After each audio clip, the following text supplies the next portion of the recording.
Everyone, good morning. আজ সকাল সকাল উঠে দেখলাম মা ফুল বেলপাতা দিয়ে মালা গাচ্ছে ঠাকুরের। আজ যেহেতু নীল পুজো ছিল, আমি তাড়াতাড়ি ফ্রেশ হয়ে এই সানস্ক্রিনটা অ্যাপ্লাই করে নিয়েছিলাম। তারপর দুটো আমন্ড খেলাম। দেখলাম তারপর মা ভোলেনাথের জন্য সব পুজোর আয়োজন করেছে। তারপর ভোলেনাথের মাথায় জল ঢালছে, সেটা আমি একটু ক্যাপচার করলাম। দেখতে কিন্তু খুব সুন্দর লাগছিল।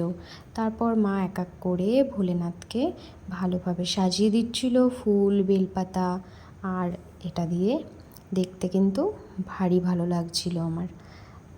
তো আস্তে আস্তে এগুলোর ক্লিপিংস নিচ্ছিলাম, এক এক করে দেখছিলাম কিভাবে ঠাকুরকে মা সাজিয়ে দিচ্ছে। তারপর পুজোর শেষের পর যে প্রসাদ ছিল সেগুলো দিয়ে মা এই তরমুজগুলো দিয়ে জুস বানিয়ে দিল, সেটাই খেলাম। সো আজকের মতো টাটা, দেখা হবে অন্য একদিন।